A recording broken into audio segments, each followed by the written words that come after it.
think a big problem, one of the great problems in this country is the loss of the respect for motherhood, the head of the family. An example is a situation that happened to my sister. She and her husband, after 10 years, they decided to go back to an area where they had first started as a family, and they went back visiting friends. And this one situation where her husband and this other man were talking about their careers, how things were going, how they were going up. And then this other man turned to my sister and said, how are things going? And she says, well, I have 5 children, and they're 2, 3 are in high school, the others are in diapers, and I drive them to this, and I help them with this and that. And the person said, yes, but what do you do? And which is really a ridiculous question. You're taking care of 5 children. That is, I've heard statistics that in Washington it's about 80% of the women work and husbands, and it's not as bad in the rest of the country. But I'm going to ask to you, how do you think that this country could bring the woman back into the home as a mother?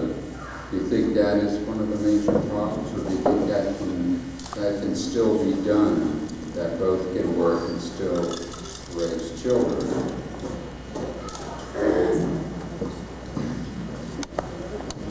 I guess I get to start as the mother. Well, I do certainly think that is part of the problem that we do have in our society. But we can certainly do our part. Let's at least start within the church.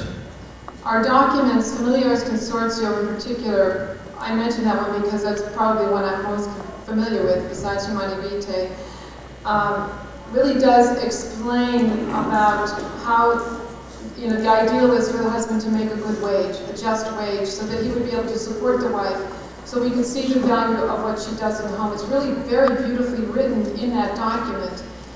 In some cases, in order to make ends meet, the wife does have to work, but the most important thing is to always maintain the dignity. The ideal is for her not to have to. I always think of the picture of, and we used to see pictures in a lot of statues of the Holy Family where St. Joseph was behind the Blessed Virgin and Christ with his arms around them as the protector, because God did make the male that way. I think that's, as much as the women may not like this, the feminists, he really made the male to be chivalrous and protective of the family. And we've taken away a lot of that too, in claiming to have women's rights, etc. But we can at least within the church teach the truth about this. We have to get the truth out, and it's not being done. If we can at least start evangelizing within the church, within our neighborhoods, that's what Mother Teresa does, one by one by one. We don't have to succeed, we only have to try. But at no cost should we ever compromise the truth of the teaching. And if you don't know exactly how to defend it or express it, get the document out, Familiaris Consortio, and read it and refer to it. We use it in our marriage prep program in Arlington. We actually teach the couples that have hands-on using Familiaris Consortio and Humanae Vitae, so they know where to turn for some of this information. And certainly in all the other arenas, outside the church, in society, we have to continue in all of our different jobs, whatever your job is, for those of you who do work outside the home, for other people to witness, what your life is like, whether you know it or not. Those of you who are families with children, just a simple thing like going to church or going to the supermarket, you are evangelizing by how you are with your children. And part of it is the way we discipline. And society is going through a terrible fear of the child, which I think is what's affecting motherhood. We have this fear of the child. We'll buy our children everything and give them that, but we won't give them our time, as though parents are afraid to spend time with their children because they don't know what to do with them. And if we can do that and lovingly discipline, I think that's part of it too. I know that if I had a Bart Simpson and a Ninja Turtle as my first 2 children, totally undisciplined, we certainly wouldn't want to have any more. So all of these have to be done where we discipline lovingly and actually evangelize by our behavior as well as by teaching whenever we have that opportunity, within the church and within society. Thank you. If we read not only the magisterial documents that deal with human sexuality and family, but also those that deal with social justice, the social doctrine of the church, we find a consistent reference to a just wage being a family wage.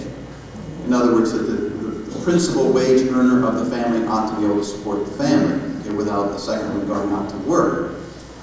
But there has been the ideology in this country of supposedly people not being fulfilled unless they get out into the marketplace. And so in many ways, the feminist movement has really contributed to a demeaning of women and forcing them out into the marketplace.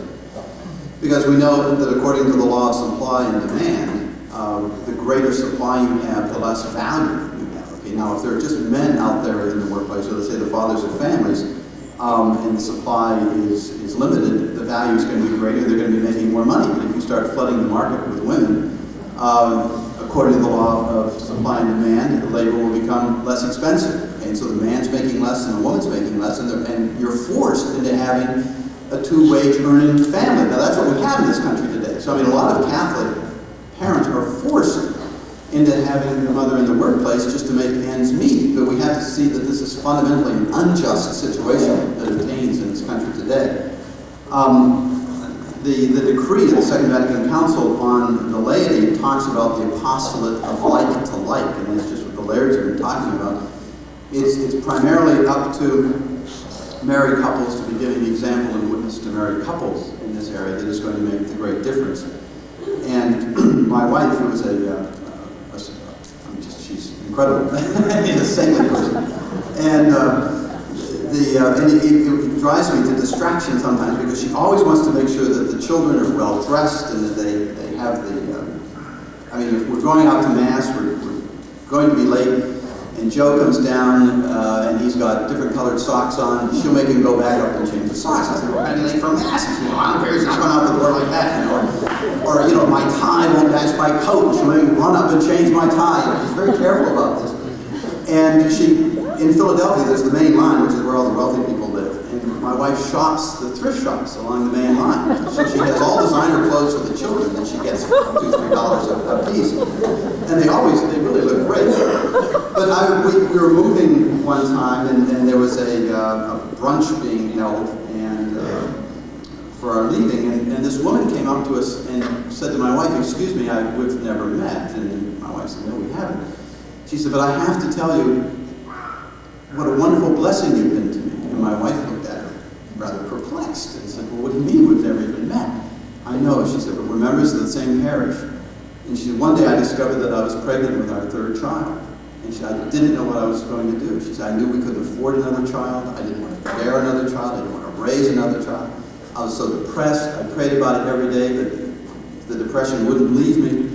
And she said, I was kneeling at Mass one day, just on Sunday morning, totally dejected, praying my heart out, and it made no difference whatsoever.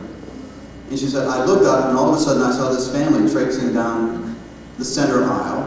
And she said the kids were just dressed like $1 million. They all really looked great. And she said, it reflected, and they went in the pew, and I couldn't believe my eyes. There were 7 children going into that pew. Then the father went in, but what I really couldn't believe was when the wife started going in, and she was about 6 months pregnant. And she said, all of a sudden, the depression just left me. She said, you've taken from me. She said, the burden was gone, and she said, I never had a moment's doubt about my pregnancy after that. So there are ways we can witness what we're not even aware of.